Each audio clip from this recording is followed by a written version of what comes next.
Asta penyihir andalan keluarga Deklan mengambil sebuah kitab kuno. Para pemburu bayaran melacaknya, namun Asta menyingkirkan mereka semua, menyisakan satu untuk diinterogasi. Dengan sihirnya Asta mengunci pemburu itu, menuntut cara membuka kekuatan kitab tersebut. Namun orang itu mengaku tidak tahu apa-apa. Asta sadar bahkan tuannya pun tak mengerti nilai kitab ini. Jika ia takkan mungkin benda ini tersembunyi di rubanah yang usang. Anehnya klan Deklan tetap memburunya meski mereka sendiri tak tahu cara memakai kitab itu. Pemburu itu memohon agar Asta menyerahkan kitabnya, berjanji akan membantunya meminta ampun pada sang kepala keluarga. Asta menolak mentah-mentah dan memberitahu pemburu itu bahwa riwayatnya akan berakhir di sini. Tiba-tiba sebuah portal terbuka, aura yang dahsyat dan menakutkan menyembur keluar dari dalamnya. Aura itu milik seorang pria berwibawa dengan tongkatnya. Dialah Faron, sang pemimpin klan Deklan. Sang kepala keluarga. Faron berkata pada Asta dia ingin kitab itu kembali, baru setelah itu mereka bisa bicara. Asta merasakan tekanan luar biasa dari kekuatan yang ada di hadapannya. Selama lebih dari 10 tahun, dia menjadi pemecah masalah, separuhnya mengabdi pada keluarga Deklan. Namun baru kali ini, ia bertemu langsung sang kepala keluarga dari klan sihir terkuat di benua timur itu. Rumor beredar sang kepala keluarga adalah penyihir terhebat sepanjang sejarah klan mereka. Asta bisa merasakan aura berbahaya Faron, tapi ia berusaha tetap tenang dan menguasai diri. Asta menyindir Faron, apakah ia begitu tertarik pada barang milik orang lain? Sebuah tindakan yang memalukan. Faron tertawa mendengarnya, namun Asta tegang. Kehadiran sang kepala keluarga bukanlah pertanda baik. Asta harus mengakui aura Faron adalah yang paling dahsyat yang pernah ia rasakan seumur hidupnya. Faron berkata, ia bisa saja menyingkirkannya dan mengambil kitab itu, tapi ia lebih memilih untuk bicara baik-baik. Faron menawarkan Asta untuk kembali mengabdi pada keluarga Deklan. Ia berjanji akan mengampuni kesalahannya jika Asta kembali dan menyerahkan kitab itu. Faron mengakui bakat Asta terlalu hebat untuk disia-siakan. Faron terkesan karena Asta yang berasal dari zona abu-abu justru berhasil menguasai teknik sihir yang luar biasa efektif. Faron terus membujuknya, mengatakan Asta bisa mencapai puncak tertinggi dengan dukungan keluarga Deklan. Setelah menjabarkan semua keuntungan, Faron kembali ke syarat utama, kembalikan kitab itu. Asta pun berkata ia menyetujui persyaratannya. Faron terlihat lega mendengarnya. Namun, Asta menambahkan bahwa ia punya satu syarat, sebuah permintaan yang sangat berani. Ia meminta Faron menyerahkan posisi kepala keluarga kepadanya, baru ia akan mempertimbangkan soal kitab itu. Untuk membuktikan keseriusannya, Asta langsung menyingkirkan tawanan di hadapannya. Tindakan itu memancing amarah Faron. Ia memperingatkan Asta bahwa jalan yang dipilihnya akan membawanya pada kehancuran. Asta tahu Faron benar, tapi ia tetap melesat maju. Ia ingin tahu seberapa besar perbedaan kekuatan mereka. Dengan mudah Faron menahan serangan sihir biru Asta menggunakan perisai merahnya. Faron sadar ia harus memberi Asta pelajaran agar pemuda itu tahu posisinya. Dengan aura yang terkumpul, Faron melepaskan ledakan sihir dahsyat yang membuat Asta terpental jauh. Asta nyaris hangus oleh serangan itu, namun ia berhasil menghindar di saat-saat terakhir. Barulah ia mengerti kekuatan sang kepala keluarga.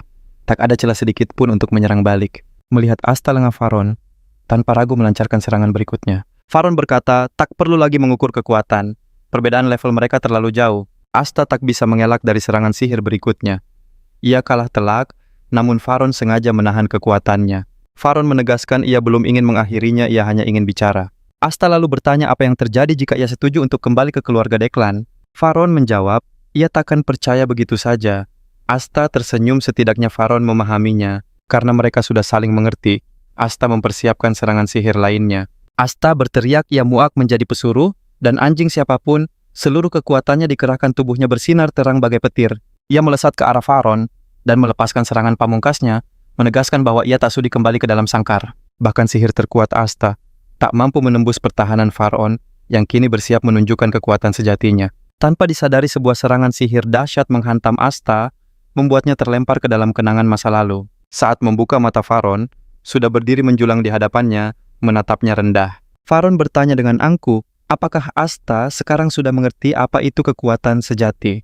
Asta mengakui kekuatan Faron. Karena Faron ingin bicara, Asta bertanya apakah dia boleh kembali menjadi pemecah masalah. Namun Faron memberitahu Asta bahwa dia menginginkan Asta menjadi lebih dari itu. Ternyata Faron ingin Asta menjadi kepala keluarga Bongsin. Tawaran itu sontak membuat Asta terkejut dan terdiam. Keluarga Deklan sangatlah kuat, bahkan mampu menantang takhta. Asta sadar mereka ingin dia menjadi kepala keluarga Bongsin agar bisa tunduk pada mereka. Akhirnya Asta memahami niat Faron yang sesungguhnya. Dia pun meraih kitab pusaka dari ruang penyimpanannya. Faron tersenyum puas melihatnya. Dia mengaku memang menginginkan Asta beserta kitab itu, dan senang Asta akhirnya membuat pilihan yang tepat. Namun saat Faron hendak mengambilnya Asta, justru membakar kitab itu membuat Faron terbelalak kaget. Faron murka. "Apa yang kau lakukan?" Asta menjawab dingin, "Aku tak pernah berniat memberikannya padamu." Dengan geram Faron bersumpah, Asta akan mengalami akhir yang paling menyakitkan. Asta lantas mengungkapkan kalau dia menjadi pemecah masalah bukan karena uang.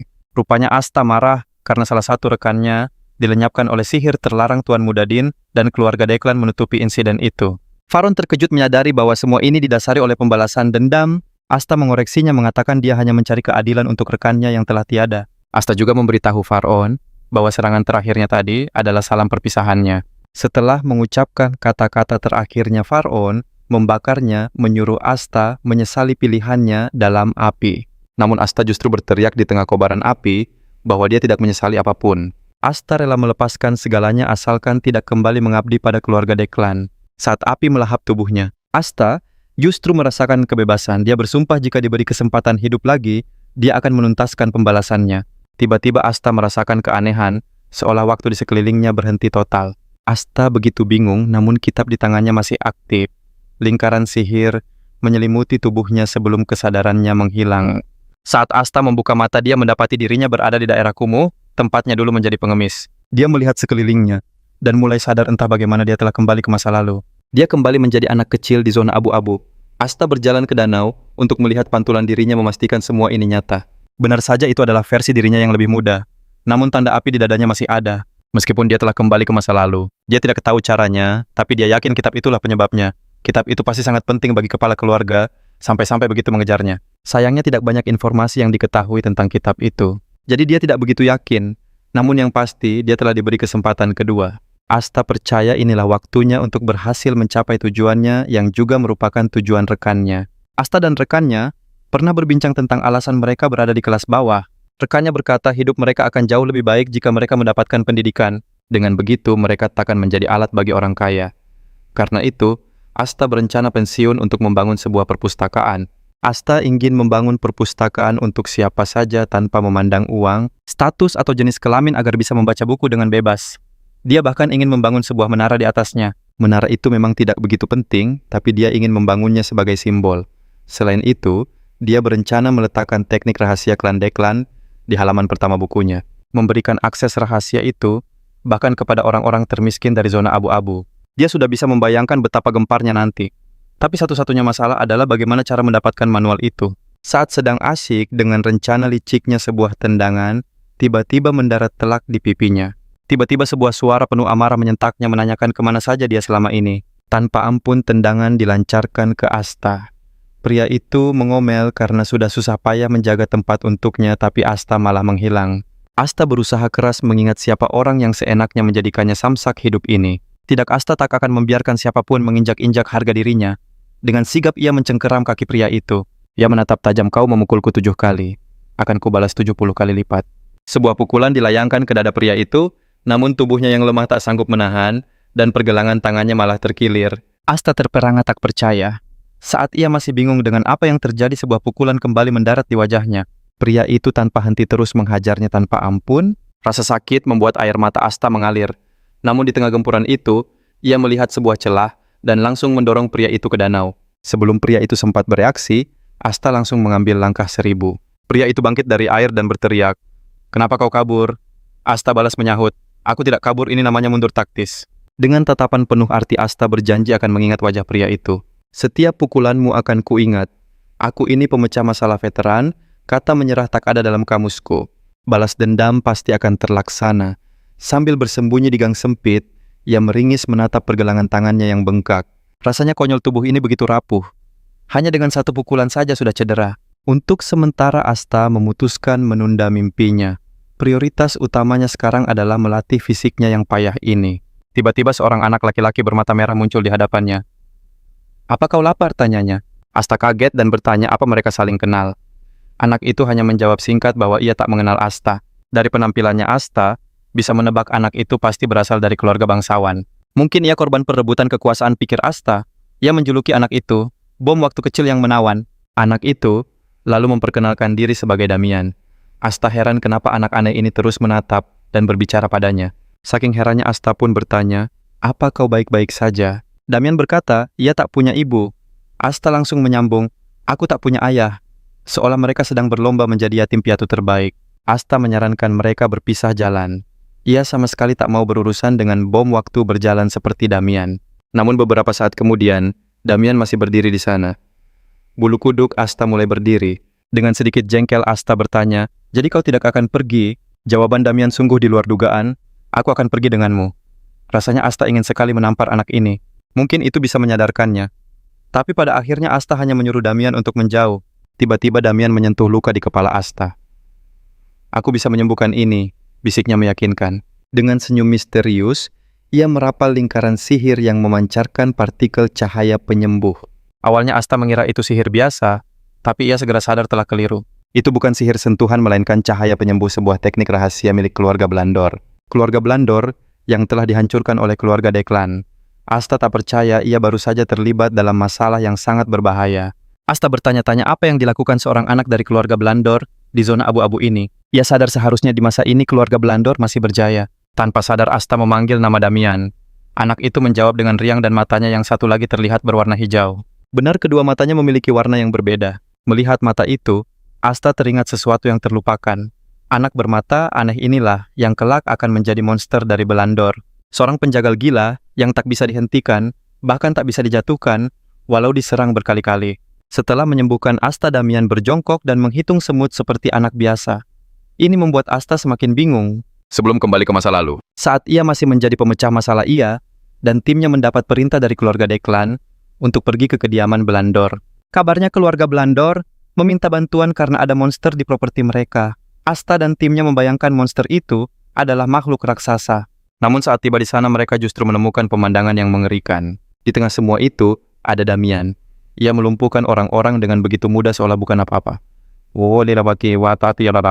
Damian terus merapal sihir pemulihan tertawa lepas sambil bertarung membabi buta. Dari sanalah ia dijuluki monster Blandor, petarung yang takkan tumbang meski diserang habis-habisan. Asta mencoba mengabaikan ingatannya dan fokus pada situasi saat ini. Kenapa keturunan langsung keluarga Blandor ada di hadapannya? Dia adalah satu-satunya pewaris keluarga itu. Jadi aneh sekali dia berada di zona abu-abu. Tiba-tiba Damian memberikan usulan yang terdengar aneh. Dia mengajak Asta makan. Menurut ibunya makan itu penting agar tetap sehat. Dan Damian mengira Asta lemah karena belum makan. Asta terpaksa mengakui kalau ucapan bocah polos itu memang ada benarnya juga. Asta kemudian balik bertanya apakah Damian membawa uang. Damian mengiyakan. Lalu ia mengeluarkan sebuah kantong yang penuh dengan koin emas. Wajah Asta langsung berseri-seri dan ia segera menyatakan kalau mereka berdua adalah sahabat. Damian bingung dengan pertemanan mendadak itu, tapi Asta berhasil memanfaatkannya. Katanya sahabat itu harus saling berbagi. Damian yang polos termakan kata-katanya dan langsung setuju. Asta menyarankan mereka mencari makan, dan Damian mengikutinya.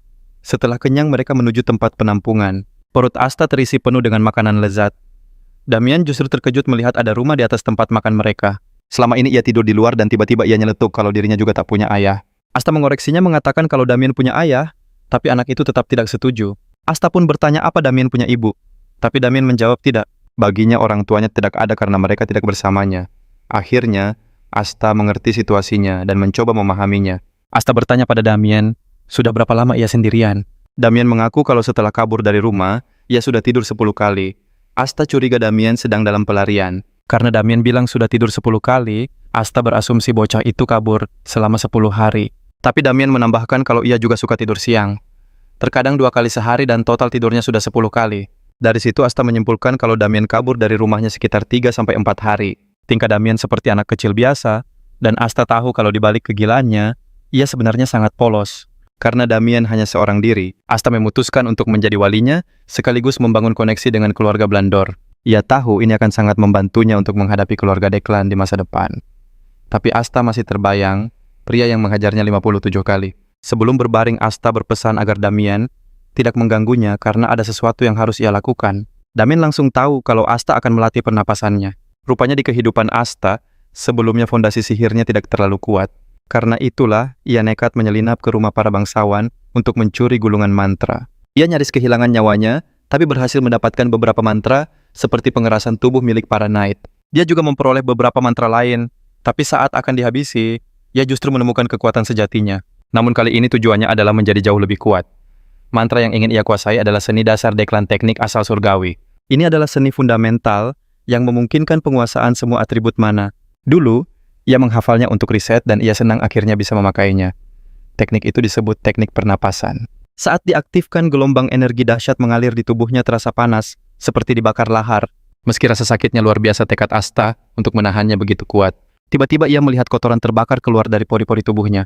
Ternyata, teknik ini khusus untuk bangsawan tingkat tinggi yang memaksa mana membakar kotoran di sirkuit sihir. Asta larut dalam proses itu, merasa seperti tenggelam di lautan mana. Saat ia sadar dari proses menyakitkan itu, Damian sudah terlelap. Dia terkejut saat menyadari sirkuit sihirnya sudah bersih dari kotoran. Terlebih lagi, mananya telah dimurnikan sepenuhnya jauh, melampaui kehidupan lalunya. Tapi, ia tahu ini saja belum cukup untuk mengalahkan klan itu. Meski begitu, setidaknya sekarang peluangnya sudah meningkat. Asta menyemangati dirinya sendiri, mengingatkan bahwa ia adalah pemecah masalah yang pantang menyerah. Demi penyamaran Asta, mengubah warna rambut Damian menjadi coklat dan mengganti pakaiannya untuk menyembunyikan identitasnya. Sebagai pelengkap, ia memberikan sebuah topi. Damian pun bertanya rencana selanjutnya dan Asta menjawab, saatnya membuat kekacauan. Tak lama, Asta menemukan pria yang pernah menghajarnya 57 kali. Saat pria itu melihatnya, ia kebingungan dan bertanya sedang berada di mana. Namun sebelum sempat banyak bicara, sebuah pukulan telak mendarat di perutnya. Rasa sakit yang dahsyat membuatnya langsung pingsan.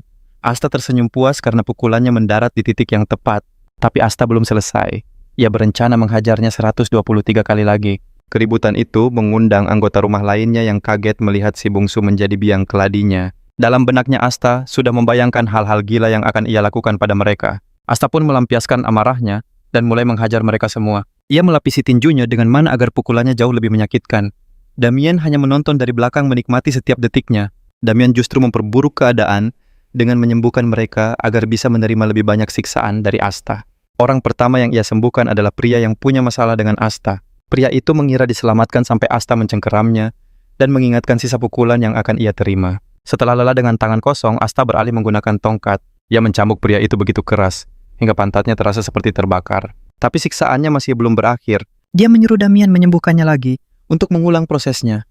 Bagi si korban, mereka bukanlah anak-anak melainkan iblis kecil. Setelah puas melampiaskan amarahnya seharian, Asta akhirnya memutuskan berhenti. Sebagai penutup, ia malah berterima kasih pada para korbannya atas bantuan mereka. Ia telah menjadikan mereka samsak hidup dan merasa sangat puas. Dia berhasil mendaratkan lebih dari 100 pukulan per orang, membuatnya bangga pada dirinya sendiri. Pemimpin mereka dengan sopan bertanya pada Asta, apakah mereka sudah boleh pergi. Asta menjawab ya. Pria itu lalu mengingatkan bahwa ini rumahnya secara halus menyuruh Asta untuk pergi. Asta sadar dan menatapnya dengan aura mengerikan yang membuat mereka semua mundur ketakutan ke sudut ruangan. Tiba-tiba Asta merasakan kehadiran seseorang mendekat. Dia bisa merasakan orang itu sangat terampil. Seketika Asta sadar, orang itu mungkin mengincar Damian. Asta terkejut mereka bisa menemukannya, padahal ia sudah sangat berhati-hati.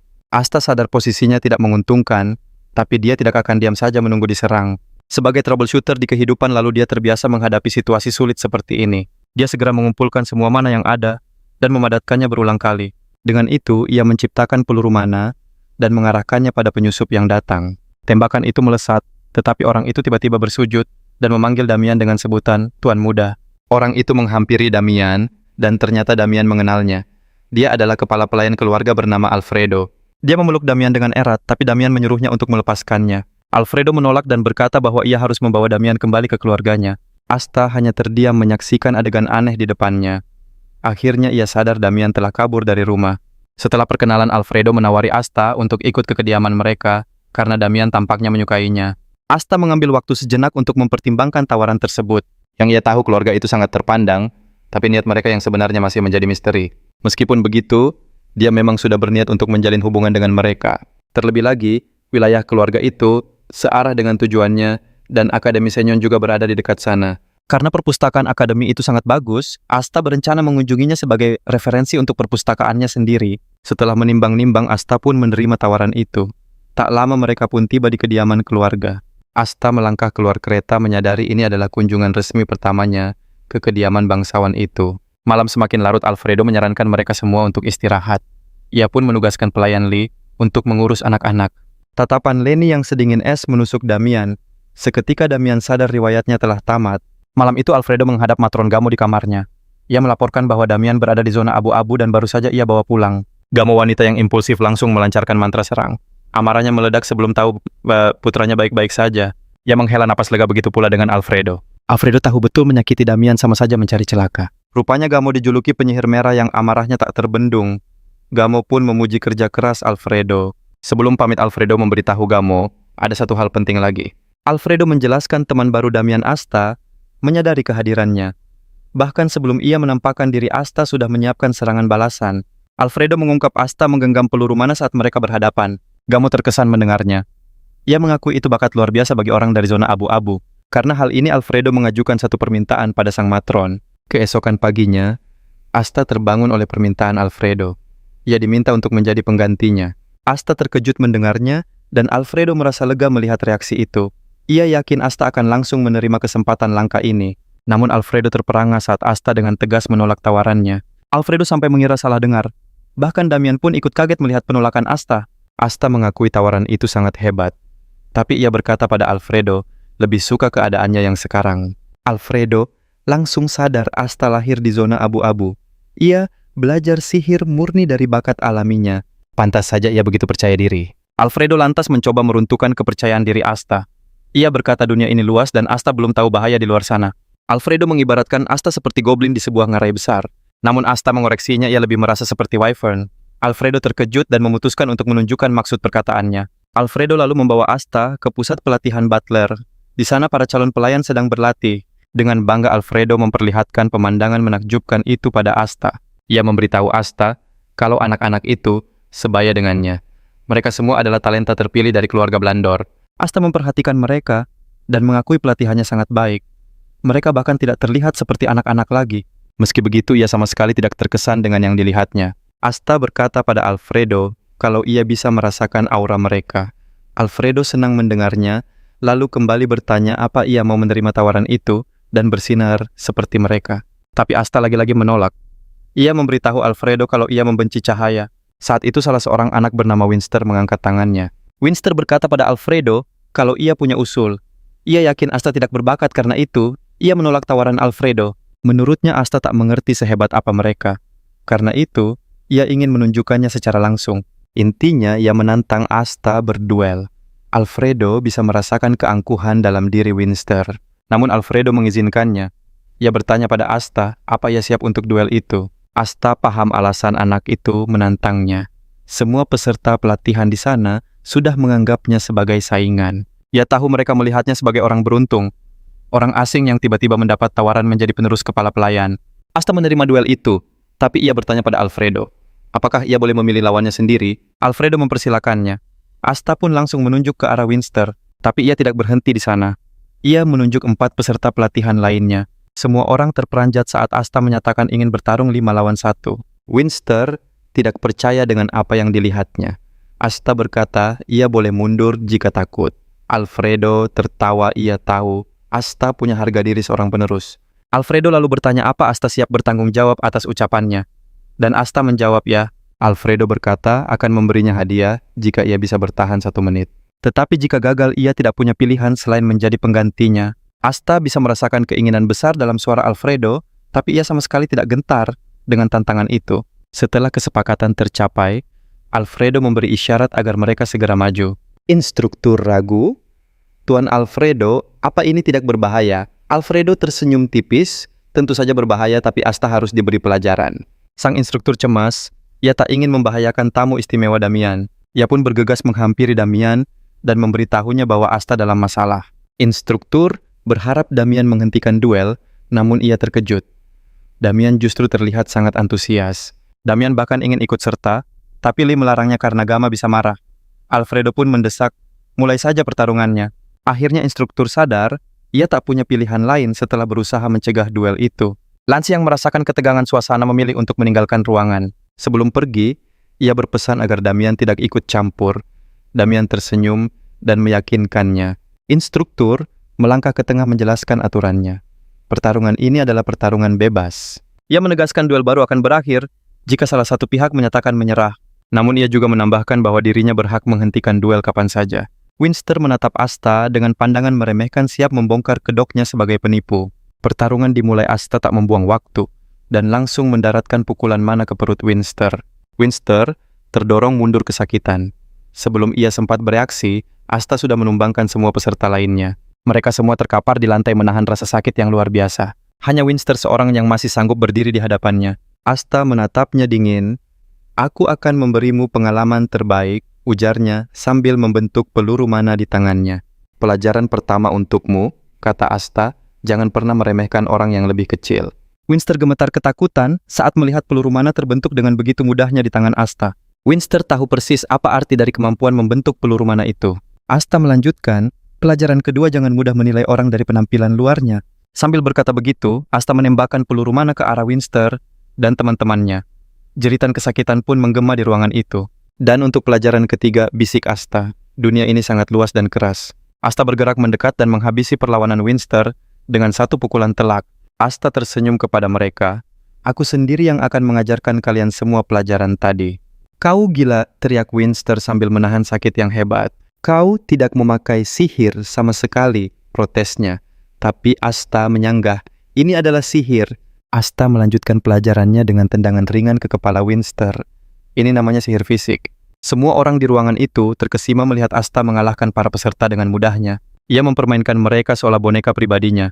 Alfredo terdiam takjub melihat peluru mana ciptaan Asta. Ia bertanya-tanya seberapa banyak sihir yang dipadatkan dalam serangan itu. Melihat kekuatannya, Alfredo menduga sihir itu dipadatkan setidaknya 4 atau 5 kali. Saat itu ia sadar jika dirinya yang terkena peluru mana itu, lukanya pasti akan sangat serius. Alfredo mengakui Asta tak hanya punya kendali mana yang luar biasa, tapi juga sangat mahir berkelahi. Di belakang Damian diam-diam menyembuhkan mereka agar Asta bisa lebih lama bersenang-senang.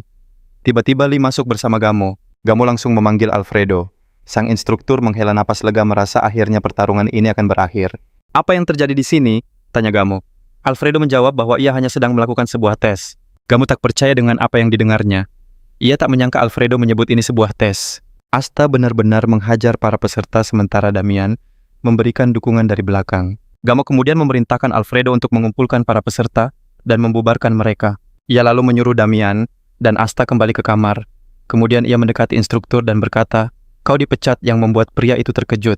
Malamnya Gamo berkata pada Alfredo bahwa tindakannya sudah kelewatan, meskipun niatnya baik. Alfredo mengakui kesalahannya dan berkata pada Gamo bahwa ia siap menerima hukuman apapun. Gamo lalu bertanya apakah Asta mendapat bantuan dari Damian selama duel, dan Alfredo menjawab tidak. Alfredo melaporkan bahwa Asta punya bakat luar biasa dalam pertarungan, bahkan ia kembali menggunakan peluru sihirnya pada Gamo. Namun kali ini peluru itu dipadatkan berkali-kali untuk daya hancur yang lebih besar. Mendengar itu Gamo langsung sadar kalau kontrol mana Asta berada di level yang berbeda.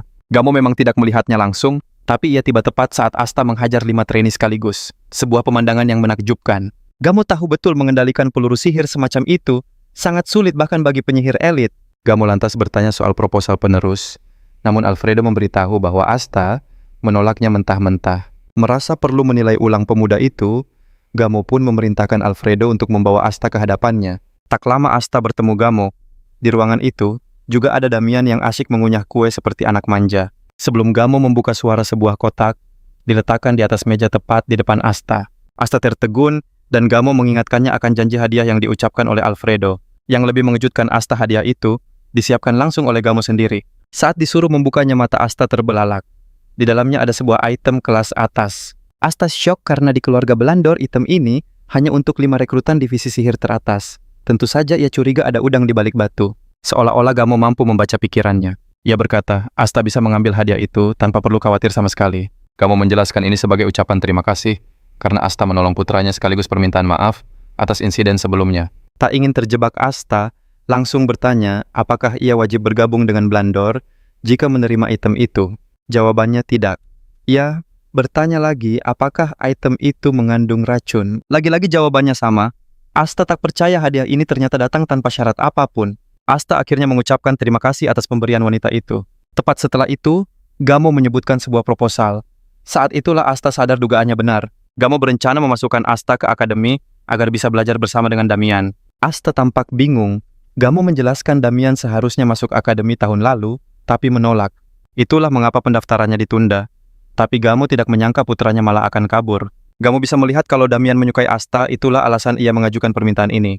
Asta paham Gamo sedang mencari cara agar Damian betah di akademi. Jika dipaksa, Damian pasti akan kabur lagi. Di sisi lain, Asta melihat ini sebagai kesempatan emas karena akademi bisa memberinya banyak koneksi.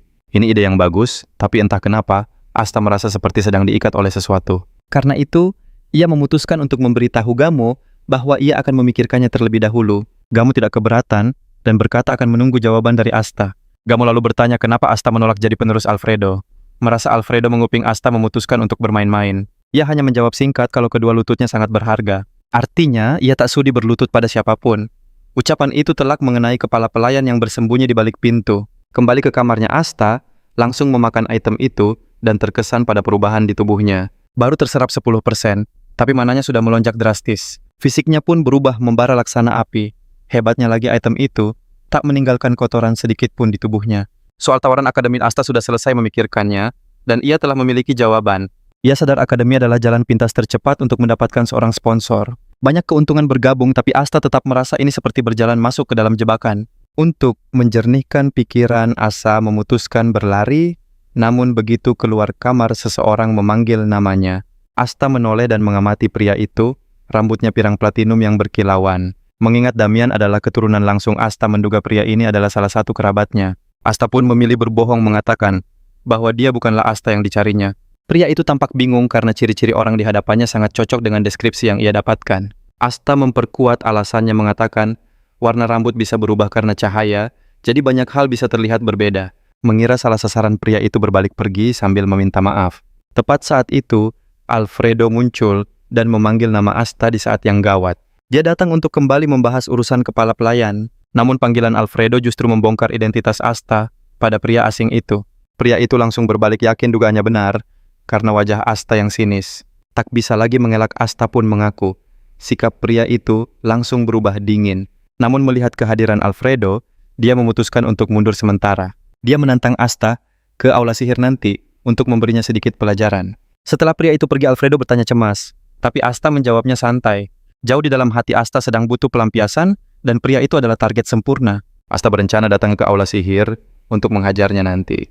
Asta lalu meminta Alfredo untuk bertemu Gamo, dan ia segera diantar ke ruangannya. Gamo terkejut karena Asta meminta pertemuan sepagi ini. Ia bertanya soal keputusan Asta yang secara mengejutkan menerima tawaran akademi. Gamo kaget mendengarnya, tapi di saat yang sama ia merasa sangat lega. Gamo berjanji akan segera menyiapkan semuanya. Asta pun pamit dan Alfredo masuk. Dia menanyakan soal Asta dan Gamo, memastikan bahwa tawarannya telah diterima. Alfredo bersorak gembira.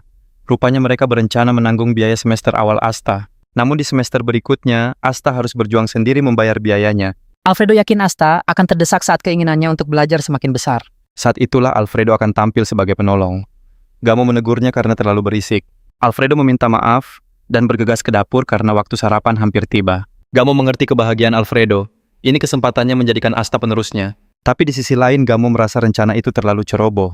Namun Alfredo sangat percaya diri karena trik serupa pernah digunakan padanya. Asta lalu memutuskan pergi ke aula sihir, memenuhi undangan pria sombong itu. Asta membuka pintu dan disambut penyihir berkerudung yang menanyakan tujuannya. Karena tidak tahu nama pria tadi, Asta menjawab dengan sedikit gugup. Tiba-tiba penyihir itu tampak bersemangat mengatakan sudah menunggu kedatangan Asta. Dia mengajak Asta ke ruangan lain, menyuruhnya masuk sambil berpesan, "Awas kepala." Saat memasuki ruangan Asta, langsung disambut oleh catatan-catatan yang berterbangan. Dia pun paham arti peringatan tadi. Seorang pria lalu menyapanya Venji von Blondor. Venji bertanya apakah Asta datang untuk menemui adik laki-lakinya. Asta benar-benar bingung. Mungkinkah pria arogan tadi adalah adiknya? Ada satu hal yang Asta tahu, soal para penyihir dari kehidupan masa lalunya. Awalnya mereka akan stres dengan rambut rontok, hingga akhirnya menyerah dan mencabutnya. Asta bahkan membaginya ke dalam 3 tahapan unik. Tahap pertama penyangkalan dengan cara menutupi kepala mereka menggunakan tudung jubah. Tahap kedua adalah pasrah dan memamerkan kepala pelontos mereka. Tahap ketiga menerima takdir dengan mencukur habis rambutnya. Akan tetapi, ada tahap keempat, di mana mereka mencoba menciptakan hal yang mustahil. Mereka berusaha menciptakan sihir penumbuh rambut, sebuah upaya yang tak pernah berhasil. Anehnya ciri-ciri itu tak ada pada Wenji. Ia lalu meminta maaf atas sikap adiknya. Asta kemudian bertanya pada Wenji apakah dia bekerja di akademi. Wenji mengungkapkan bahwa dirinya adalah wakil dekan. Dia lalu menyajikan minuman untuk Asta. Asta takjub sosok semuda Wenji sudah menjabat sebagai wakil dekan. Ia yakin Wenji punya kemampuan hebat karena posisi itu tak mungkin diraih hanya dengan nama keluarga. Wenji tersenyum menyebut Asta sosok yang berbeda. Ia lalu mengungkap fakta bahwa Asta direkomendasikan masuk ke Akademi Zinyan yang bergengsi. Sambil memberi selamat, Wenji berkata ini adalah kesempatan emas bagi Asta untuk belajar. Wenji menambahkan bahwa ia juga alumni akademi itu Tepatnya dari angkatan 145. Asta hanya diam tak terkesan. Ia sama sekali tidak menanyakan detail pribadi itu. Sadar akan suasana canggung, Wenji buru-buru minta maaf dan mengaku terlalu bersemangat. Wenji pun mengalihkan pembicaraan mengajak Asta untuk langsung ke topik utama. Namun sebelumnya Wenji ingin memastikan satu hal. Ia menatap Asta. Apa kau rela mempertaruhkan segalanya demi seorang teman? Asta bingung dengan pertanyaan itu. Wenji lantas mengungkap ini semua menyangkut kehormatan keluarga Blondor. Tangannya lalu bergerak menarik sebuah buku dari ruang penyimpanannya. Mata Asta terbelalak kaget melihat buku itu. Wenji menawarkan kitab tersebut jika Asta bersedia mengambil risiko terbesar. Kitab itu menyimpan teknik rahasia keluarga Blondor, yaitu cahaya penyembuh. Di tempat lain Gamo sedang merawat tamannya. Ia lega urusan kepindahan Damian ke akademi berjalan lancar. Ia merasa Asta adalah sahabat yang tepat untuk Damian, meski Alfredo bilang Asta kadang menyebalkan. Gamo tidak khawatir karena menurutnya setiap anak pasti punya sisi usilnya sendiri. Gamo sangat bersyukur sikap Asta pada Damian tidak berubah sedikit pun setelah tahu latar belakangnya. Gamo sadar orang seperti Asta sangat langka, karena itu ia ingin Asta selalu di dekat putranya. Namun Gamo juga menyadari satu kenyataan yang sulit diterima. Asta ibarat burung bebas yang tak bisa dikurung. Tapi Gamo bertekad mencari cara agar Asta tetap berada di sisinya. Demi putranya Damian, ia akan melakukan apapun untuk menjaga Asta di dekatnya. Kembali ke aula benak Asta, dipenuhi tanya mengapa Wenji menawarkan teknik rahasia keluarganya. Asta mencoba membaca situasi curiga ini adalah jebakan. Di seberangnya Wenji berusaha menebak isi pikiran Asta. Namun usahanya sia-sia. Asta sama sekali tidak menunjukkan emosinya. Sosok Asta terasa seperti di balik topeng begitu misterius dan tak terbaca. Wenji memperingatkan Asta agar berpikir baik-baik dan tidak tergiur oleh hadiah di depan matanya. Asta menatap Wenji dengan tenang. Ia berkata jika permintaan itu masih dalam jangkauannya, maka ia akan melakukannya. Tetapi jika tidak, ia tak akan ragu untuk menolak. Wenji tersenyum tipis. Hanya dengan mendengar usulannya saja keselamatan Asta sudah bisa terancam. Dan jika Asta menolak setelah mendengarnya Wenji, mungkin terpaksa akan melenyapkannya. Tanpa gentar Asta mempersilakan Wenji, karena baginya kesempatan untuk hidup hanya datang sekali. Padahal ini adalah kesempatan hidupnya yang kedua. Mendengar itu, Wenji melepaskan aura mencekam untuk menguji Asta. Namun pemuda itu tetap berdiri kokoh. Sadar lawannya tak mudah goyah, Wenji tersenyum puas. Ia menyatakan bahwa Asta telah lulus ujiannya. Wenji mengaku butuh seseorang yang bisa dipercaya, namun orang itu tak bisa dari keluarganya sendiri. Setelah berbasa-basi sejenak, Wenji akhirnya mengungkapkan niat yang sesungguhnya. Ia menegaskan masalahnya bukanlah perebutan kekuasaan di dalam keluarganya. Keluarganya sangat solid, namun ia diawasi ketat oleh keluarga Deklan. Asta terkejut. Mengapa keluarga Deklan mengawasimu? Karena Asta sudah menunjukkan bahwa ia tidak gentar menghadapi bahaya. Wenji pun mengungkap rahasianya. Ia sedang meneliti sihir asal keluarga Deklan dan menemukan terobosan besar. Entah bagaimana ia berhasil memperoleh sihir surgawi yang menjadi ciri khas keluarga Deklan. Mendengar hal itu, Asta langsung merasakan firasat yang sangat buruk. Ia sadar orang di hadapannya ini sedang berjalan menuju akhir. Apa kau menelitinya untuk menghancurkan mereka? Saat itulah Wenji mengungkap fakta yang lebih gila. Ia menemukan cara untuk menyempurnakan seni rahasia keluarga Deklan. Mendengar itu, Asta yakin 100%. Orang di hadapannya ini benar-benar gila dan tidak sayang pada dirinya sendiri. Wenji mengaku hasratnya untuk meneliti sudah tak terbendung lagi. Itulah alasan dibaliknya. Di mata Asta, Wenji adalah seorang jenius yang sedikit sinting. Namun di sisi lain, Asta sadar bahwa momen ini sungguh tepat. Di kehidupan sebelumnya saat Deklan melenyapkan keluarga Blondor, Wenji sedang sibuk dengan riset lingkaran sihir 10.000 miliknya. Karena itulah Deklan berani menyerang keluarga Blondor tanpa ragu untuk menghabisi mereka. Dia melihat potensi mengerikan dari lingkaran sihir 10.000 itu. Asta mulai curiga jangan-jangan Deklan telah menyerap kekuatan tersebut. Itu menjelaskan kekuatannya yang luar biasa. Wenji lalu bertanya, apakah Asta bersedia membantunya demi kemajuan riset ini?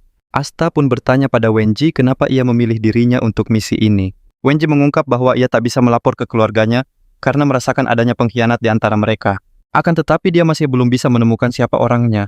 Asta menduga itu mungkin seorang sekretaris, tapi Wenji tidak sependapat. Menurutnya masalahnya ada di jalur akuisisi. Wenji lalu mengungkapkan begitu sadar penelitiannya bocor, ia sudah mengambil beberapa langkah. Asta lantas bertanya kenapa dia tidak bergabung saja dengan klan Dik. Bukankah itu pilihan yang lebih baik?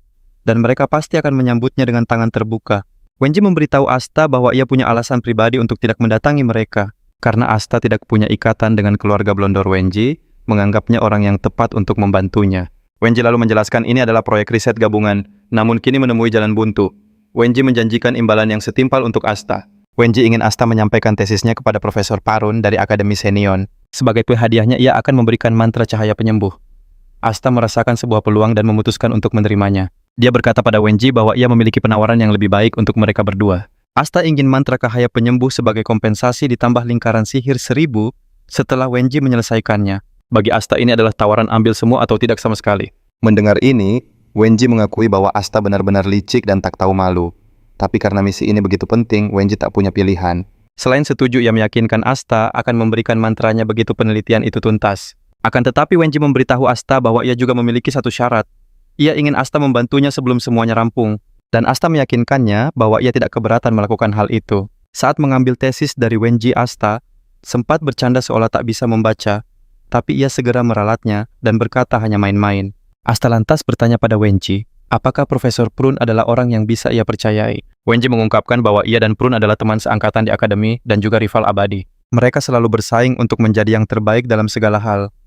Namun persaingan itu, usai saat Wenji kembali ke keluarganya, Asta tak percaya akan bertemu orang aneh lainnya seperti Wenji di akademi. Sesampainya di kamar, ia menerima setumpuk buku dari Wenji. Sebuah surat juga terselip di dalamnya. Dalam surat itu, Wenji memberitahu Asta urutan buku yang harus dipelajari agar pengetahuannya berkembang dengan baik. Tanpa buang waktu, Asta mulai menyusun buku-buku itu dan ia harus mengakui bahwa Wenji memang seorang jenius. Asta pun mulai menulis daftar donatur untuk bukunya dan di urutan teratas ada nama Wenji. Asta berencana menaruh buku cahaya penyembuhan di menara saat ia berhasil membangunnya. Ini akan memberi kesempatan semua orang untuk membacanya. Tapi ia tahu Jio harus membahas ini dengan Damian nanti. Ia berencana menggunakan hak teman agar Damian setuju. Asta sudah merasa bangga dengan tujuannya untuk membuat semua orang bisa belajar sihir. Ia menganggap pertemuannya dengan Wenji adalah sebuah momen yang sangat penting. Di sisi lain, Wenji juga gembira telah bertemu Asta, sosok berguna yang berhasil menarik minatnya. Selain itu, ia terkesan karena Asta sama sekali tidak gentar. Walau itu hanya gertakan fakta bahwa Asta tak menunjukkan rasa takut membuatnya makin tertarik. Wenji bisa melihat dengan jelas sorot mata Asta adalah milik seseorang yang tidak takut akan akhir. Wenji senang karena telah menemukan seseorang yang berguna, bukan sekadar pion tak berarti yang selama ini bekerja dengannya. Wenji juga bisa merasakan Asta menyembunyikan banyak rahasia, tapi ia justru menganggapnya sebagai hal yang bagus. Pada dasarnya, ia melihat Asta sebagai seseorang yang memiliki impian besar yang sama dengannya. Tak lama kemudian, Asta mulai bersiap untuk kehidupannya di akademi. Sambil merapikan bawaannya, ia mengenakan seragam akademi. Tiba-tiba Leni datang untuk menemuinya. Leni menjelaskan saat tiba di akademi nanti, Asta hanya perlu mendaftar dokumen saja. Lansi lalu mengungkap kalau Asta dan Damian bebas dari ujian masuk. Ia juga memuji penampilan Asta yang sangat cocok dengan seragam itu. Layaknya seorang kesatria, Asta pun berterima kasih atas pujian wanita itu. Asta jadi terpikir pengecualian ini pastilah perlakuan khusus untuk keluarga terpandang. Benar saja ini disebut penerimaan istimewa, dan Asta senang bisa merasakannya juga. Setibanya di kereta, Damian dan ibunya sudah menunggu Asta. Sang ibu berpesan agar mereka menjaga diri. Gamo pun mendoakan agar Asta bisa meraih tujuannya. Dengan senyum tulus, Asta berterima kasih pada wanita baik hati itu. Dalam hati Asta bertekad meraih segalanya. Akademi ini penuh peluang yang takkan ia sia-siakan. Ia juga tak sabar ingin bertemu dengan teman-teman sekelasnya yang hebat. Selama perjalanan, Asta membuka buku mantra cahaya pemberian Wenji. Dia kagum karena penjelasannya sangat sederhana. Rupanya tiap bangsawan punya cara sendiri menafsirkan teknik. Namun Asta yakin interpretasi Wenji selaras dengan prinsip celestial klan mereka. Begitu tiba, Asta melihat dari jendela. Tampak para senior populer di akademi. Lansi kemudian memberitahu bahwa perjalanan kereta mereka telah berakhir. Sesuai ajaran pendiri, semua siswa baru harus berjalan kaki tanpa memandang status. Leni berkata inilah saatnya berpisah dan berharap mereka menikmati waktu di akademi. Begitu turun dari kereta, Damian menarik Asta. Ia bilang mereka harus cepat ke aula upacara. Kata Lansi kalau mereka terlambat bisa-bisa mereka tidak akan kebagian kursi. Asta heran, ini upacara masuk bukan teater desa. Seketika ia sadar pasti ini ulah Leni. Rupanya Leni sengaja menjadikannya umpan agar Damian tidak berjalan dengan santai. Asta pun memutuskan untuk mengikuti permainannya. Yah, untuk kali ini saja. Tak lama mereka tiba di aula upacara. Damian terpana melihat banyaknya orang di sana. Padahal setengah aula masih kosong. Tapi Damian masih saja percaya ucapan Lansi. Asta tak habis pikir Damian ternyata begitu polos sampai tidak sadar sedang dikerjai. Asta lalu mengeluarkan dana kursi untuk mengecek di mana tempat duduk mereka. Damian menunjuk sebuah tempat dan mengajak duduk di sana. Asta jadi bingung. Ia tak mengerti kenapa Damian begitu semangat berada di akademi ini. Padahal sebelumnya ia sempat kabur. Tiba-tiba Damian menabrak siswa lain, pria jangkung bernama Ekster. Pria itu menatap Damian dengan tatapan merendahkan seolah melihat serangga. Asta segera membantu Damian berdiri dan bertanya apa dia tidak apa-apa. Damian bilang ia baik-baik saja, ini salahnya karena tidak lihat jalan. Tapi saat akan pergi, Ekster menghentikan mereka. Ternyata tanpa sengaja Damian meninggalkan noda di pakaian pria itu. Saat Asta masih mencerna situasi Damian, malah buru-buru membersihkan noda itu yang justru membuatnya makin parah. Ini membuat Ekster murka. Ia langsung melayangkan tinju ke arah Damian. Namun Asta dengan sigap menahan pukulan itu. Ia menyuruh pria itu berhenti sebelum berbuat salah. Ekster marah dan bertanya siapa Asta. Damian langsung menjawab kalau Asta adalah temannya. Asta mengiyakan dan Ekster sepertinya mulai paham kenapa Asta membela Damian. Ekster mengancam Asta akan menyesal. Asta sudah tahu arah pembicaraan ini tapi ia tidak gentar. Ia tahu Ekster lebih suka menyelesaikan masalah dengan tinjunya. Keributan ini langsung menarik perhatian siswa lain. Ternyata pria itu keturunan langsung keluarga Dolompe. Para siswa yang menonton mulai berbisik dan menebak siapa yang akan menang. Dan kebanyakan dari mereka yakin Ekster lah yang akan keluar sebagai pemenang. Sebagian murid berharap perkelahian itu dihentikan sebelum situasinya semakin kacau. Ada yang berpikir ruangan ini terlalu sempit, namun siswa lain malah sigap membentuk arena agar pertarungan bisa dimulai. Sorak-sorai pun membahana sebagian besar siswa mendukungnya untuk meraih kemenangan. Sementara itu, dari kejauhan seorang siswa berwajah misterius hanya mengamati tanpa terlibat. Namun seulas senyum terukir di wajahnya seakan sudah tahu akhir dari semua ini. Di tengah arena Ekster memperkenalkan namanya dan menuntut Asta untuk melakukan hal yang sama. Asta hanya menjawab kalau dia bukan bangsawan seperti Ekster, melainkan hanya orang biasa yang kebetulan lewat. Ekster lalu berkata, Asta boleh menyerang duluan sebagai bentuk kemurahan hati pada seorang penyihir. Tawa Asta pecah mendengarnya, ejekannya berhasil memancing Ekster untuk menyerang dengan membabi buta. Asta lalu mengingatkannya bahwa lawannya kali ini adalah 2 orang. Asta gesit menghindari serangan lalu melayangkan pukulan telak ke wajahnya hingga ia terdorong mundur. Ekster terkejut, pukulan dari murid akademi terasa begitu kuat. Ia mulai ragu apa benar Asta ini seorang penyihir. Tiba-tiba Ekster sadar Damian baru saja merapalkan mantra penyembuhan untuknya. Ia bingung dengan tindakan Damian, tak menyadari penderitaan hebat yang akan segera menimpanya. Saat ia lengah, Asta sudah mencengkeramnya dan mendaratkan pukulan keras ke perutnya. Sebelum Ekster sadar, rentetan pukulan menghujani tubuhnya. Akhirnya ia mengerti rencana mereka berdua. Yang satu menghajarnya tanpa henti sementara yang satunya terus menyembuhkannya. Ia harus mengakui sedang berhadapan dengan orang gila. Untuk pertama kalinya Ekster merasakan ketakutan. Namun para penonton justru mulai memberinya semangat. Mereka berteriak agar ia tak ragu karena dialah harapan para petarung. Termotivasi, Ekster pun kembali bangkit. Amarahnya meledak saat ia merendahkan Asta. Ia mengayunkan lengan penuh emosi tapi Asta berhasil menghindar. Asta memuji usahanya tapi Ekster berteriak marah agar Asta tidak meremehkannya. Tanpa ragu Ekster melayangkan lengan kanannya dan berhasil mengenai Asta. Asta terlempar ke belakang disambut sorak-sorai penonton karena Ekster akhirnya serius bertarung. Tapi Ekster tidak terlihat puas. Ia tahu pukulannya kena, namun dampaknya terasa anehnya ringan. Dengan gerakan akrobatik Asta memutar tubuhnya dan mendarat dengan sempurna. Ekster terperangah tapi ia menepis rasa kagetnya dan kembali menyerang Asta. Asta melihat Damian masih menyalurkan sihir penyembuhan pada Ekster. Ia sadar akan sulit untuk mengalahkannya. Jadi ia harus menumbangkannya dalam satu serangan. Asta pun memakai teknik dari kehidupannya yang lalu. Dari benturan partikel sihir, Asta mampu mengekstrak energi murni. Teknik ini memanfaatkan sihir, tapi bukan termasuk sihir ataupun seni bela diri. Ini murni penerapan teknis dari properti sihir. Setelah Asta siap, ia membiarkan Ekster mendekat sebelum menyerang. Serangan itu menciptakan gelombang kejut dahsyat yang menyilaukan penonton dan menghancurkan arena. Semua orang terpana bertanya-tanya kekuatan apa yang baru saja Asta perlihatkan. Tiba-tiba Ekster pun rubuh ke tanah tak sadarkan diri.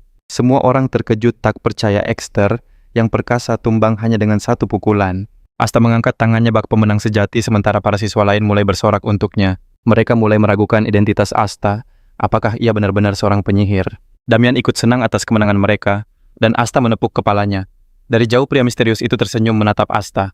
Tiba-tiba seorang guru datang untuk melerai keributan yang terjadi. Ia tak percaya para murid sudah membuat onar di hari pertama sekolah. Ia bertanya siapa pelakunya, tapi tak ada satupun murid yang mau mengaku. Di sisi lain, Asta sudah menyusun rencana kabur, tapi Damian menghancurkannya dengan tingkah gilanya. Damian justru berteriak pada guru mengaku bahwa dialah dan Asta yang menjadi biang keladinya. Asta hanya bisa pasrah dengan frustrasi saat sang guru berjalan menghampiri mereka. Sementara itu, Ekster si raksasa tumbang terbaring tak sadarkan diri. Akibatnya kedua anak laki-laki itu langsung dipanggil ke ruang guru untuk ditegur. Untungnya guru tak memperpanjang masalah karena Damian mengakuinya dengan santai dan Ekster pun tak terluka parah. Setelah itu mereka kembali ke aula dan syukurlah upacaranya belum dimulai. Saat mereka melangkah di aula, semua mata langsung tertuju pada mereka karena insiden tadi. Banyak yang tak percaya Asta yang tampak biasa saja mampu menumbangkan seorang ahli bela diri. Asta berusaha tetap tenang, sementara Damian malah melambai pada semua orang layaknya seorang selebriti. Asta hanya bisa pasrah menjadi pusat perhatian dan berharap Damian berhenti bertingkah konyol. Setelah mencari-cari mereka, akhirnya menemukan kursi mereka di antara kerumunan. Tak lama kemudian, kepala sekolah seorang pria tua berambut putih naik ke panggung untuk menyambut para siswa. Beberapa menit berlalu, sang kepala sekolah masih terus berpidato dengan penuh semangat tanpa lelah. Hal itu membuat Asta terkesan. Sebaliknya Damian sudah tertidur pulas sambil meneteskan air liur. Asta pun terpaksa membangunkannya sebelum air liurnya membasahi seluruh tempat.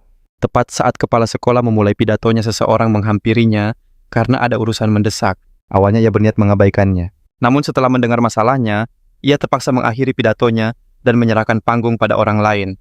Kemudian, seorang wanita berambut terang melangkah ke podium dan teriakannya yang menggelegar membuat semua orang merinding. Bahkan Damian yang tertidur lelap langsung terlonjak kaget oleh suara dahsyat wanita itu.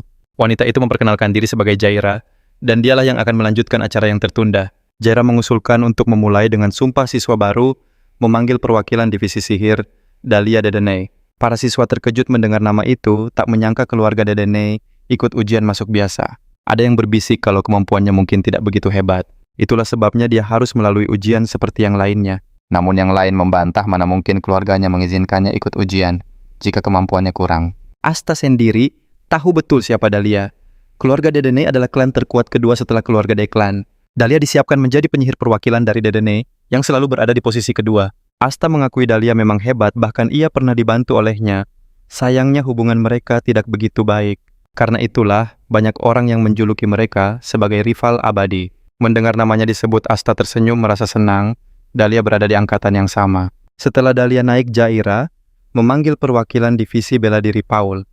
Tanpa nama keluarga, Asta menduga ia bukan bangsawan. Asta juga tak merasa pria itu datang dari keluarga terpandang. Setelah keduanya selesai mengucapkan sumpah, mereka pun berjalan kembali ke kursi masing-masing. Jaira lalu mengumumkan akan memperkenalkan para profesor yang akan mengajar mereka. Saat para profesor maju satu persatu, pandangan Dahlia yang menuruni tangga terkunci lurus ke arah Asta. Tiba-tiba Dahlia kehilangan pijakan dan terjatuh dari tangga, sebuah momen yang sangat memalukan. Di saat yang sama, Profesor Purun dari dasar-dasar magalogi muncul di atas panggung. Asta langsung merasa bahwa profesor ini sangat berbeda dari Wenji. Namun ia menahan diri untuk tidak langsung menilainya. Usai upacara, Jaira mengarahkan siswa ke asrama. Damian yang akhirnya bangun menjadi sasaran keisengan Asta. Asta berbisik padanya kalau ia dikeluarkan karena ketahuan tidur saat upacara. Damian yang panik langsung berteriak histeris. Asta hampir menyesali kejahilannya sambil menuju asrama. Ia tak menyangka reaksi Damian akan seheboh itu. Sesampainya di kamar, Asta terpukau melihat betapa bagusnya tempat itu. Di sudut ruangan tersedia berbagai perlengkapan untuk menunjang kehidupan para siswa. Saat Asta sedang merapikan barang, teman sekamarnya Paul masuk ke dalam kamar. Asta terkejut melihat ekspresi Paul yang begitu dingin, seolah tak ada yang menarik perhatiannya. Paul langsung memasang wajah dingin menegaskan agar Asta tak mengganggunya karena ia tak berniat mencari teman. Paul menegaskan tak akan peduli urusan Asta selama tidak mengusik kehidupannya sama sekali. Bahkan ia berharap percakapan mereka berakhir cukup sampai di perkenalan saja. Asta yang tak pernah gentar justru balas menatap Paul dengan tajam. Keheningan Asta memancing emosi Paul yang menuntut jawaban. Dalam benaknya, Asta mengakui kehebatan Paul yang menyandang gelar siswa terbaik angkatan. Asta pun iseng mengujinya melancarkan gerakan pura-pura untuk melihat respons Paul. Seketika Paul menyambar pedangnya Asta, melihat kuda-kudanya yang ternyata sangat solid. Posisi pedangnya juga membuktikan kalau pemuda ini benar-benar ahli dalam bertarung. Tiba-tiba terdengar suara Damian yang memanggil Asta dari luar kamar. Dengan senyum polos, Asta berkata pada Paul untuk melakukan apapun sesukanya karena mereka tak akan saling mengganggu. Asta bahkan menggodanya bilang, mungkin ia akan bernyanyi keras di tengah malam nanti.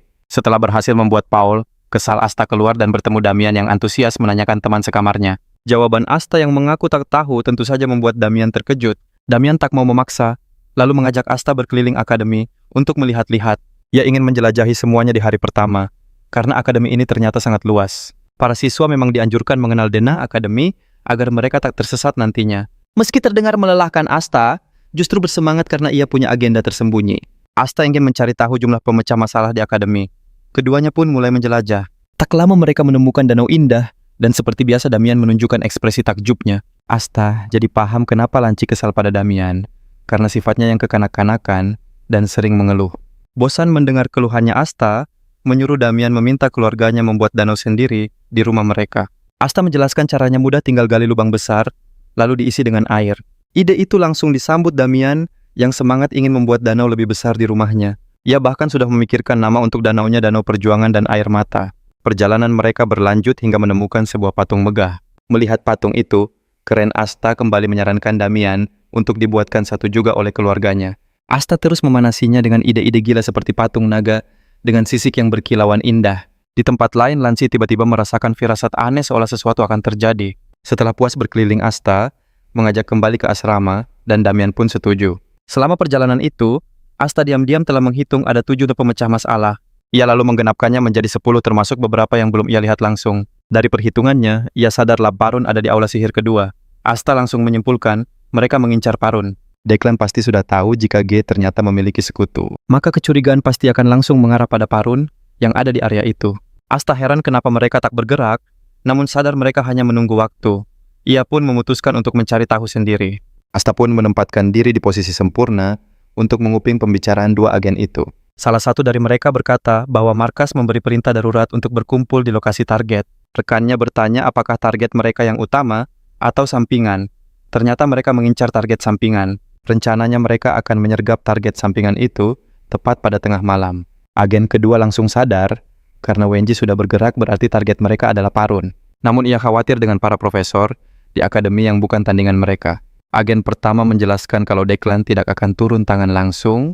Untuk menenangkan rekannya, ia mengungkap kalau Iblis Api Calahan akan bergabung dengan mereka. Kabar ini mengejutkan agen kedua, karena Calahan adalah wakil komandan dari Korps Penyihir Permata Merah. Kehadirannya menjadi jaminan menunjukkan betapa seriusnya Declan dalam menjalankan misi ini. Di sisi lain, ini berarti para troubleshooter siap mengambil risiko apapun demi kesuksesan misi. Walau cemas, mereka tak punya pilihan lain selain menjalankan tugasnya. Mereka pun bergegas bergabung dengan tim lain untuk menambah kekuatan jika situasi memburuk. Namun mereka tidak menyadari. Asta mendengar percakapan itu dan terkejut saat tahu Calahan juga ikut dalam misi ini. Asta tahu betul Calahan bukanlah lawan yang bisa diremehkan. Sebab saat Asta masih menjadi troubleshooter, Calahan sudah berada di puncak kekuatannya. Bahkan ketika keluarga Declan hancur melawan keluarga Blandor, kesetiaan Calahan tak goyah menunjukkan pengabdiannya yang luar biasa. Meskipun berbahaya, puncak kekuatannya tercapai setelah perang dengan keluarga Blandor. Namanya terukir dalam sejarah sebagai penyihir perang dengan sihir api dahsyat yang tak tertandingi. Mengetahui Calahan akan datang, Asta sadar ia harus bisa menangkapnya. Asta ingat sihir Calahan adalah salah satu seni api pusaka Declan. Risikonya memang besar, tapi Asta yakin imbalannya jauh lebih setimpal. Asta tersenyum, semua berjalan sesuai rencananya. Namun ada satu hal penting yang mengganjal, yaitu fakta bahwa tesis yang mereka cari ada di tangannya, bukan pada Parun. Karena para troubleshooter masih mengincar Parun, Asta mulai ragu. Mungkinkah tesis di tangannya ini palsu? Ini berarti tesis yang diserahkan hari itu hanyalah umpan. Sementara itu, di asrama Paul bersiap-siap, dan ternyata dia adalah seorang troubleshooter. Paul mengira Asta terlelap, padahal yang ia lihat hanyalah sebuah boneka. Di ruang kerjanya Parun, merasakan kehadiran penyusup yang menerobos wilayahnya. Ia heran mengapa para troubleshooter begitu nekat menyusup ke akademi. Kemudian ia sadar penyusup itu adalah seorang tentara bayaran. Dan yang mengejutkan orang itu adalah Paul. Parun dengan mudah mengenalinya dari auranya dan menasihatinya untuk menyamarkan diri lebih baik lain kali. Itu pun jika ia masih punya kesempatan. Paul menyerahkan sebuah amplop. Parun langsung tahu ini dari Wenji. Trik apalagi yang direncanakan orang itu, berbagai siasat licik. Tiba-tiba pintu hancur Calahan menerobos masuk membuat wajah Paul pucat pasi. Namun Parun tetap tenang. Calahan melihat ketakutan Paul pertanda ia tahu reputasinya. Calahan lalu menatap Parun bertanya, apa ia juga pernah mendengar namanya? Namun Parun menjawab dingin, tidak. Ia lalu bangkit dan meminta Calahan bicara langsung ke intinya. Sikap itu membuat Calahan jengkel. Namun ia menahan diri mengakui ini pertama kalinya ia diremehkan. Calahan pun menyampaikan syaratnya. Yang pertama, dia ingin Paul lenyap. Kemudian ia menatap Parun berkata akan membuatnya kehilangan satu lengan dan satu mata. Calahan menembakkan bola api, namun Parun menahannya dengan sihir es. Benturan kekuatan itu mengguncang seluruh gedung. Parun kemudian menoleh pada Paul. Ia berkata nasib Paul ada di tangannya sendiri, karena ia menganggapnya tentara bayaran bukan murid. Paul mengerti. Ia segera menghunus pedangnya untuk membela diri. Parun sadar para troubleshooter Declan pasti memakai mantra peredam. Itulah sebabnya tak ada alarm berbunyi yang berarti Parun terjebak bersama Paul. Mata Calahan tertuju pada amplop Di meja itulah yang ia incar kiriman dari keluarga Belander yang hina. Karena Parun tak akan menyerahkannya, Kalahan memutuskan untuk mengerahkan seluruh kekuatannya. Ia melepaskan sihir api dahsyat yang membuat tanah bergetar hebat. Namun Parun tetap tenang mengaktifkan sihir esnya siap melawan serangan apapun dari Kalahan. Saat itu, troubleshooter lain mulai merangsek masuk. Parun akhirnya serius melepaskan serangan dahsyat yang nyaris menghancurkan gedung. Sementara itu, Asta yang mengawasi dari jauh menyadari situasinya semakin genting. Merasa gilirannya beraksi telah tiba, Asta pun mengenakan topengnya. Mulai saat ini ia bukan lagi Asta, melainkan troubleshooter nomor 1. Di bawah sinar rembulan Asta, mengepalkan tangannya memohon kekuatan untuk menjadi penyelesai masalah yang hebat hari itu. Meski ia tahu jalannya belum tentu lurus, usai berdoa ia melesat ke medan perang, di mana bangunan mulai runtuh sementara Kalahan justru bersenang-senang di dalamnya. Ia tak menyangka setelah semua serangannya Paul ternyata masih bernapas, dan ia memujinya. Jauh di lubuk hati Paul tahu nyawanya selamat berkat jimat pelindung pemberian Wenji. Ia bahkan tak tahu itu jimat pelindung, dan menganggap dirinya sangat beruntung. Dengan tatapan menusuk Parun, berbicara dingin kepada Paul. Ia menyuruhnya minggir seraya melepas ledakan es dahsyat untuk menandingi api. Kalahan lalu menepuk bahu Paul, mengakuinya sebagai rekan yang bisa dipercaya. Parun lalu menunjukkan salah satu kekuatannya dengan menyalurkan ether ke pedang Paul membuatnya terkejut. Parun bertanya apakah ia masih sanggup menahan gelombang serangan berikutnya, dan Paul menjawab mantap, selama kau butuh aku siap. Paul sadar tidak ada jalan untuk mundur, jika ia gagal bertahan habislah riwayatnya. Kalahan terkesan dengan duet dadakan itu, seorang penyihir dan penjaga adalah lawan yang ia butuhkan. Kalahan kembali melepaskan bola api, namun kali ini pedang Paul tak sanggup menahannya. Tubuh Paul terlempar ke dinding dan Parun sadar tanpa Paul, ia harus bertarung dengan sangat serius. Rupanya saat mana di alam terbatas dua makhluk kuat yang memberi perintah bersamaan akan memicu perebutan kendali. Parun ingin menguji seberapa besar kerusakan yang bisa diterima Kalahan darinya. Karena Parun yang menantang duel Kalahan dengan senang hati menyambutnya. Keduanya melepas kekuatan penuh, membuat bangunan di sekitar mereka hancur lebur. Paul pun kehilangan pijakan dan terjatuh. Sambil terjatuh yang bisa ia lihat hanyalah dua monster yang bertarung habis-habisan. Paul akhirnya mendarat di tanah bertanya-tanya kenapa ia nekat ikut dalam pertarungan ini. Padahal level kekuatannya tidak sebanding sama sekali dengan mereka. Sementara itu, dari kejauhan para penyelesai masalah hanya bisa terpana melihat tingkat kehancuran yang mereka timbulkan. Tanpa pikir panjang mereka sadar akan langsung binasa jika mencoba ikut campur. Tepat saat mereka merasa aman, Asta muncul dari belakang menyingkirkan mereka dan menciptakan kepanikan baru. Setelah membereskan, para penghalang Asta langsung menuju ke pusat pertempuran. Kedatangannya menarik perhatian keduanya membuat mereka bertanya-tanya di pihak mana ia berada. Dengan kecepatan kilat, Asta sudah berada di depan Kalahan dan mencengkeram lehernya mengatakan, inilah akhir baginya. Ketakutan Kalahan panik, melepaskan ledakan api. Namun serangannya justru memicu reaksi mana. Kalahan terbatuk hebat, dan yang mengejutkan Asta sama sekali tidak terluka. Faktanya Asta sudah melesat kembali ke arahnya.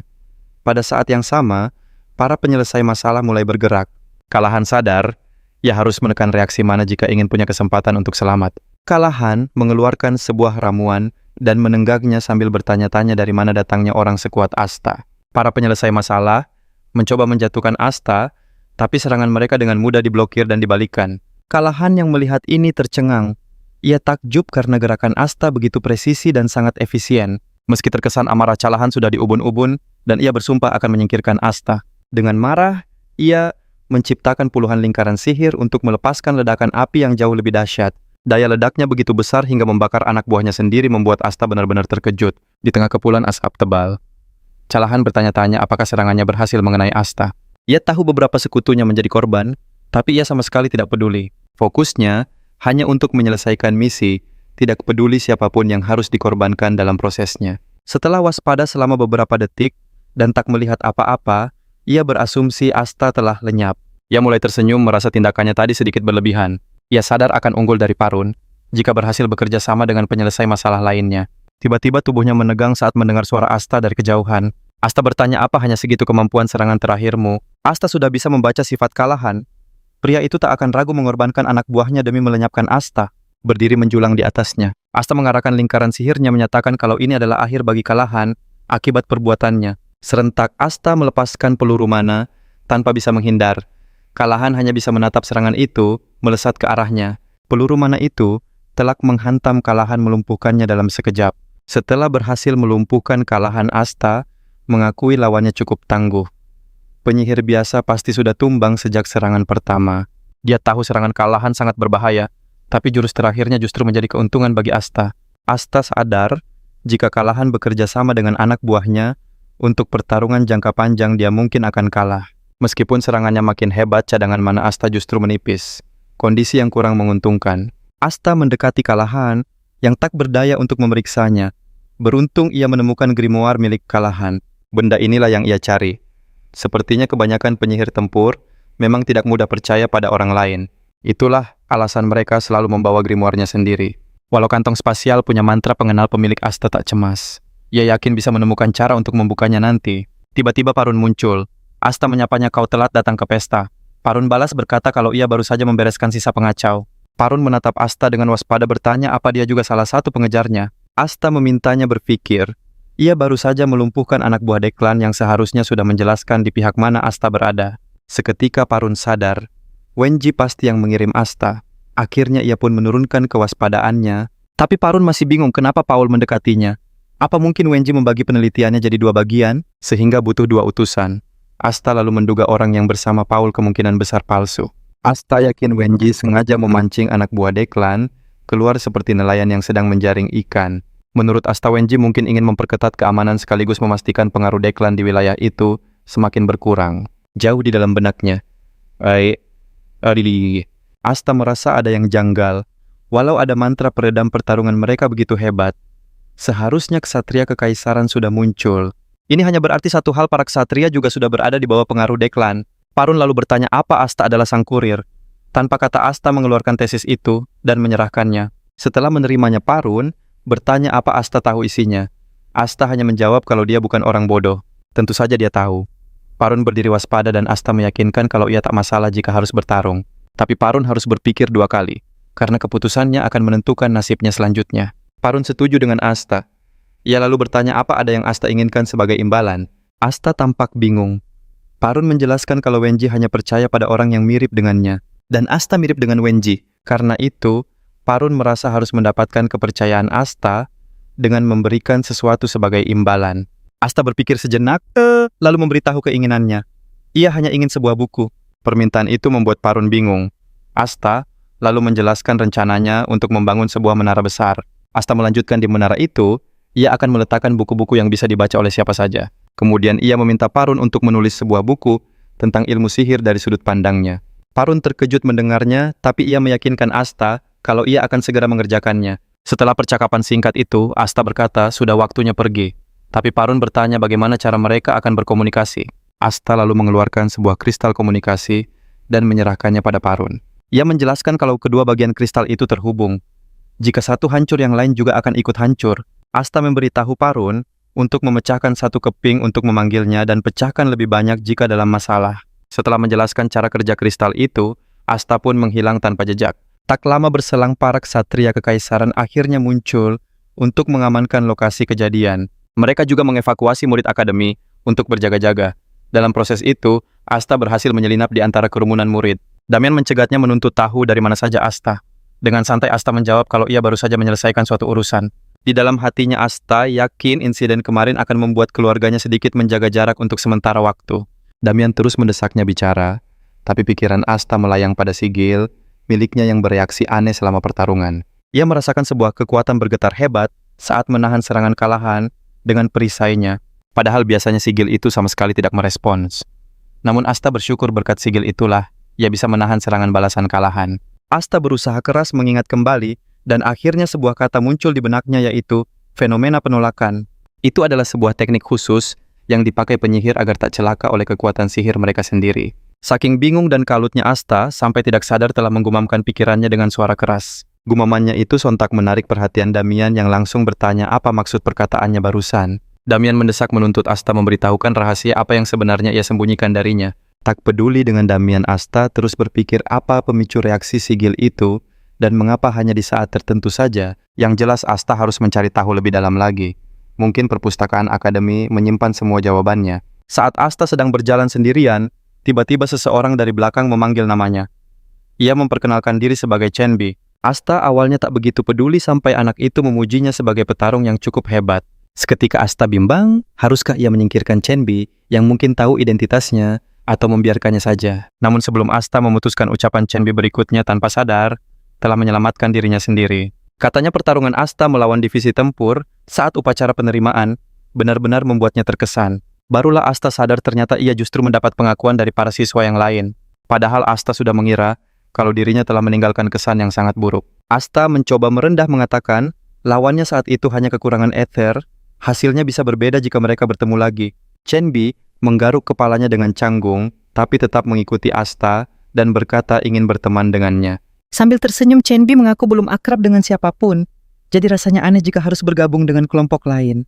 Walau Asta tidak sepenuhnya nyaman, ia akhirnya mempersilakan Chenbi melakukan apapun yang ia mau.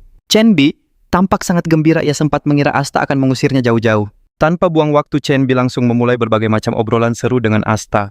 Kehadirannya memberi Asta sedikit rasa normal setelah terus berurusan dengan hal-hal gila sejak kembali ke masa lalu. Ya bahkan hampir lupa rasanya menjadi biasa. Demi mendapatkan kembali kehidupan normal itu, Asta merasa ia harus bisa berbaur sepenuhnya di akademi. Di hari pertama kuliah, Damian sudah mengeluh karena mengantuk. Tak lama kemudian Chenbi pun muncul. Chenbi tak habis pikir, mereka harus langsung masuk kelas setelah semua kekacauan yang terjadi kemarin. Asta pun setuju dengannya. Dari penampilannya Asta bisa melihat Chenbi bukan dari keluarga berada, tapi ia sama sekali tidak terlihat pemalu. Justru sebaliknya, Chenbi adalah tipe orang yang sangat ceria dan mudah bergaul. Tiba-tiba Chenbi menyebutkan kalau wali kelas mereka adalah Profesor Jera yang terkenal. Asta bingung karena tak pernah mendengar nama itu. Chenbi pun menjelaskan kalau Jera adalah orang yang sangat hebat. Rupanya Jera pernah sendirian menaklukkan gerombolan troll. Saat itu, Jera masuk ke kelas dan Asta langsung mengenalinya dari upacara penerimaan. Jera berdiri di depan kelas dan sekali lagi memperkenalkan dirinya dengan singkat. Ia menegaskan bahwa keributan kemarin tidak ada hubungannya dengan mereka, jadi para siswa bisa fokus belajar. Jera lalu memberitahu sebelum pelajaran dimulai, mereka akan menjalani tes penilaian mana. Tes ini untuk mengukur kuantitas dan kualitas mana mereka. Jera lantas bertanya mana yang lebih penting di antara keduanya. Seorang siswi bernama Argan mengangkat tangannya untuk menjawab pertanyaan tersebut. Ia berpendapat tidak ada jawaban pasti. Namun jika seseorang sudah punya tingkat mana tertentu, maka kualitas jauh lebih penting. Jera kemudian memintanya menjelaskan alasan di balik jawaban yang ia berikan tadi. Ia memberi contoh saat melawan penyihir berkekuatan setara yang punya kualitas mana lebih unggul, tentu akan menang. Mendengar itu, Asta langsung tahu kalau gadis itu hanya mengutarakan jawaban dari buku pelajaran. Dari pengalamannya, Asta tahu kualitas mana memengaruhi akurasi stabilitas dan juga kekuatan sihir. Percuma punya mana melimpah kalau sihirnya tidak bisa mengenai sasaran sama sekali. Raut kekecewaan yang mendalam terukir jelas di wajah Jaira. Ia pun menanyakan latar belakang Argan yang mengaku berasal dari keluarga Baron Pelham. Dengan tatapan dingin, Jaira berkata dugaannya memang tepat. Seketika hati Argan hancur berkeping-keping. Jaira lalu mengalihkan pandangannya ke seluruh kelas. Tak ada yang berani menjawab, takut bernasib sama. Tiba-tiba telunjuknya mengarah pada Apple yang terperanjat. Dengan gugup ia berdiri dan karena tak tahu harus berkata apa, ia hanya menjawab kuantitas mana adalah yang terpenting. Apple beralasan dalam pertarungan besar total, mana akan lebih berdampak. Asta pun setuju ada kalanya kuantitas memang bisa melampaui kualitas. Intinya keduanya sama penting, semua tergantung pada situasinya. Lagi-lagi Jaira kecewa dan Apple pun menerima tatapan dingin yang sama seperti Argan. Jaira takkan menyerah hingga mendapat jawaban memuaskan. Ia menunjuk murid satu persatu. Suasana kelas mulai ricuh mengeluh akan sikapnya di hari pertama. Sementara itu, Asta sibuk memikirkan jawaban yang tepat untuk Jaira. Tiba-tiba Jaira berkata, ia sudah cukup mendengar. Ia akui semua jawaban mereka nyaris benar. Namun sebenarnya tak ada jawaban yang mutlak, karena bukan itu yang ia cari.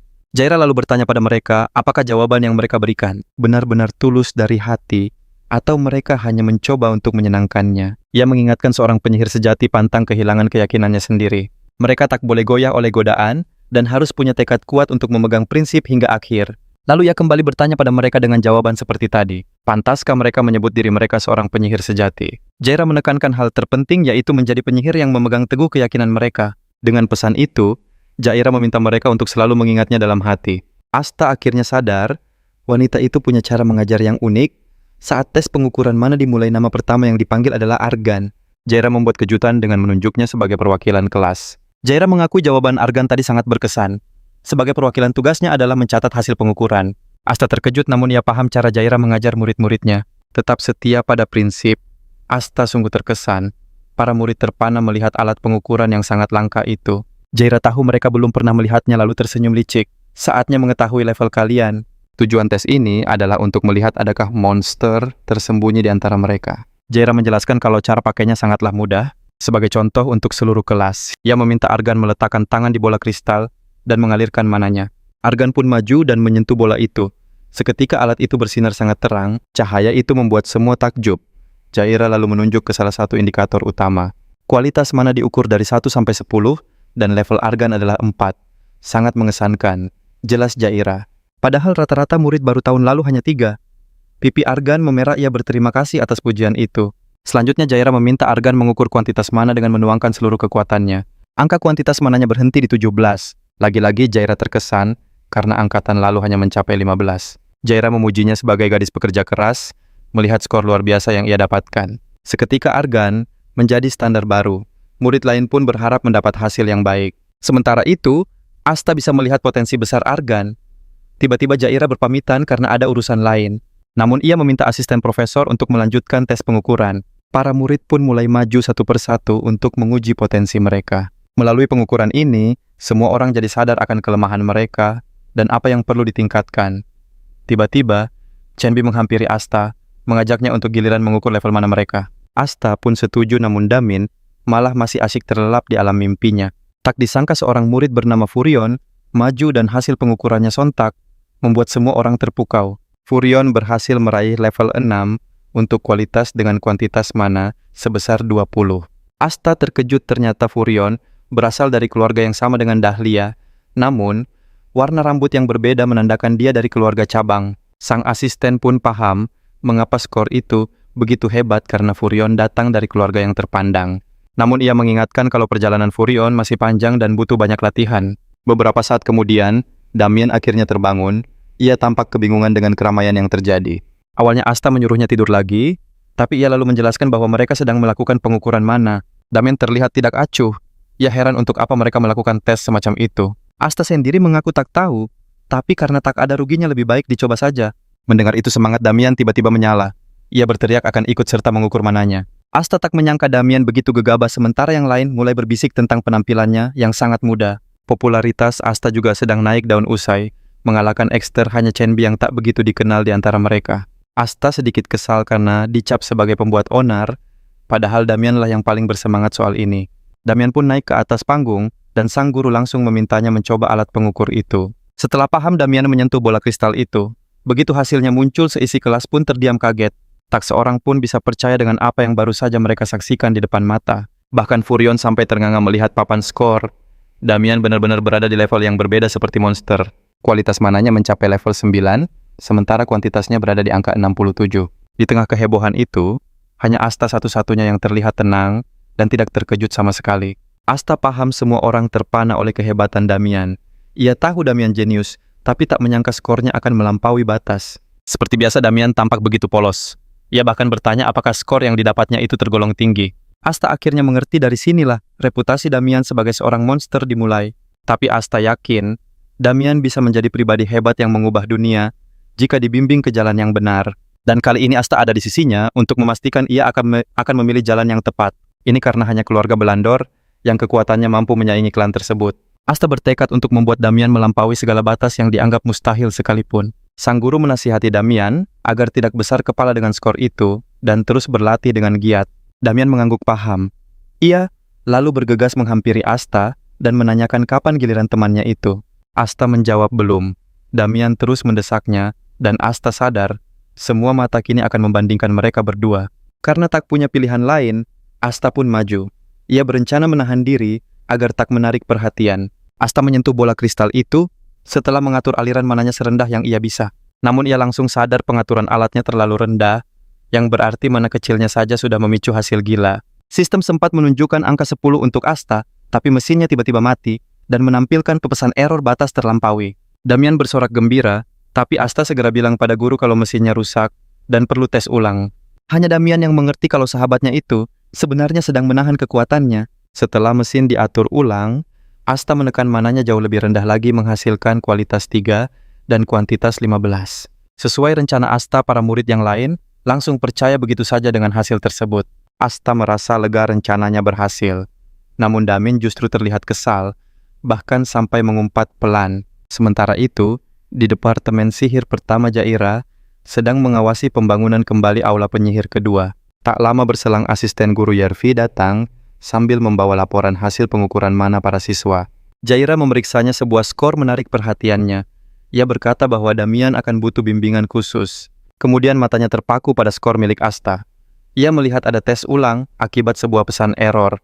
Melihat kejanggalan itu, Jaira sadar Asta bukanlah murid biasa. Ia merasa perlu mengawasi anak itu dari dekat.